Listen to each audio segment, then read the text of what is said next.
দেখেছি যিনি এখন গদিতে বসেছেন তার নাম করতে আমার ভালো লাগে না, তাকে আমরা অনেকদিন ধরে চিনি।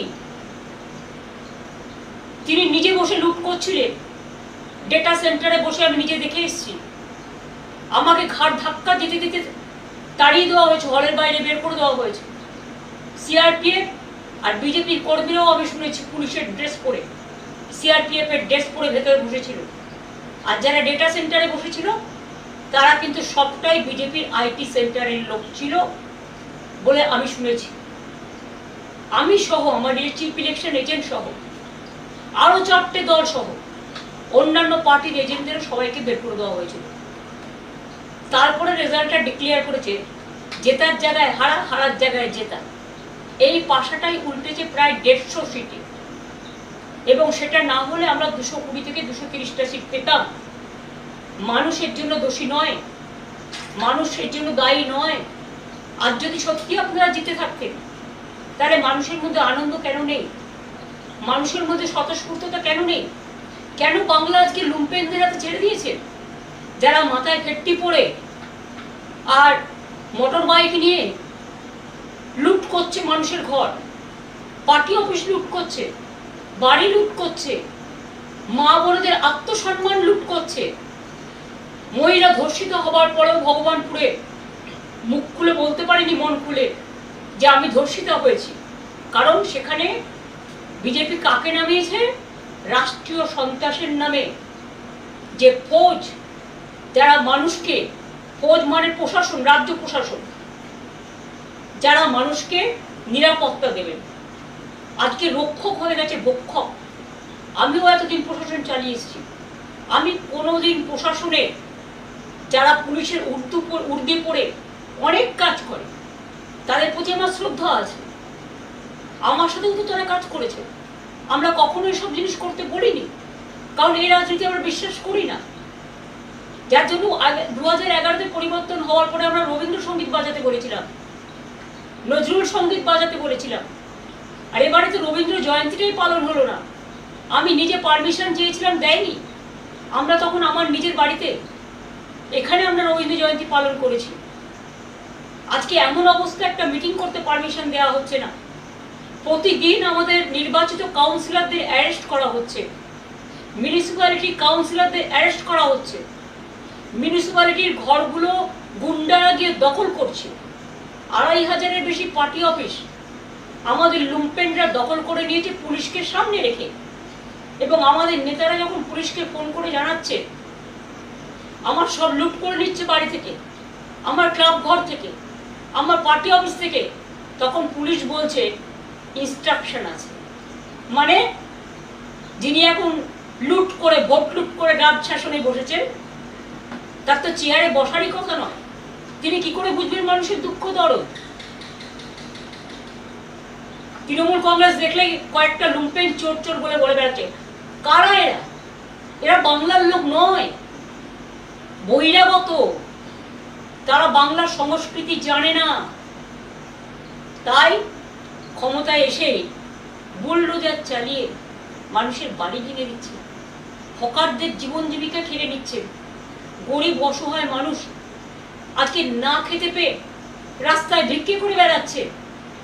এমনকি কর্পোরেশনের নামে মেয়র জানে না, মিউনিসিপ্যালিটির চেয়ারম্যান জানে না, অফিসাররা ইনস্ট্রাকশন দিচ্ছে, তাকে ডিফেন্ড করার সুযোগ দিচ্ছেন না। যদি কেউ বেআইনি হয় তাকে জানানো উচিত যে আপনি হিয়ারিং এ আসুন, কোনটা ডিভিয়েশন হয়েছে আমাদের জানান।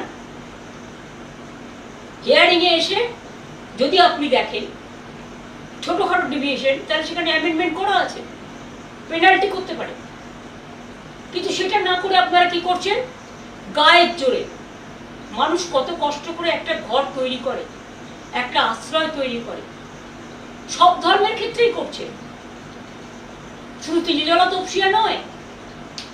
হাওড়ার শিয়ালদা থেকে শুরু করে, বিধাননগর বনগাঁ থেকে শুরু করে, বর্ধমান আসানসোল থেকে শুরু করে, দুর্গাপুর কলকাতা থেকে শুরু করে সব ভাবছেন ভেঙে উড়িয়ে দেবেন। এমনকি আমার খুব খারাপ লেগেছে যে একজন আর্টিস্টকে দিয়ে আমি করিয়েছিলাম, লোগোটা আমি এঁকেছিলাম। আপনাদের আমার উপর রাগ থাকতেই পারে, যেটা দেখে আমাদের ছোট ছোট ভাই বোনেরা স্পোর্টস লাভাররা গিয়ে সেলফি তুলত, এবং ফিফা যে আন্ডার-17 খেলা করেছিল সল্টলেক স্টেডিয়ামে, তারা সেটাকে অ্যাপ্রিসিয়েট করে গিয়েছিল, সেটাকে ভেঙে উড়িয়ে দিয়েছেন নিজেদের নামে স্ট্যাচু করবেন বলে। নিজেদের নামে সারা কলকাতা স্ট্যাচু করে বেড়ায়। আজকে আপনারা করবেন, কাল ক্ষমতায় থাকবেন না, কালকে অন্য যারা আসবে একই পথ তারা অনুসরণ করবে। ওই আমরা তো এটা করিনি। আমরা তো লেনিনের মূর্তিতে হাত দিইনি, আমরা তো স্ট্যালিনের মূর্তিতে হাত দিইনি, আমরা তো চার্চিলের মূর্তিতে হাত দিইনি, আমরা তো শ্যামাপ্রসাদ মুখার্জির মূর্তিতে হাত দিইনি, যদিও আমরা জানি যে তারা বিভিন্ন বিরোধী দল বিলংস করে। তার সত্ত্বেও, তার কারণ এটা যার যার নিজস্ব আদর্শ, নীতি বা রুচির উপর নির্ভর করে। তো আজকে আপনারা যে রাষ্ট্রীয় সন্ত্রাস করছেন, যদি চেয়ার বলে আমি ২৫০০ লোককে জেলে পুরবো, আর তৃণমূল কংগ্রেস কর্মীদের জন্য আলাদা জেল তৈরি হয়েছে, আমি তো মনে করি তার প্রথমে জেলে যাওয়া উচিত। সারদা থেকে নারদা কোথায় নেই তিনি। আজকে যারা অর্ডার দিচ্ছে তারাই তো আউট অফ অর্ডার। লাইনটাকে বেলাইন করে দিয়ে, কোনো আইনের তোয়াক্কা না মেনে, মানুষকে আত্মরক্ষার সুযোগ না দিয়ে বিরোধী দলকে আপনি সমূলে উৎক্ষেপণ করবে, উৎক্ষেপ করবে, উচ্ছেদ করবে।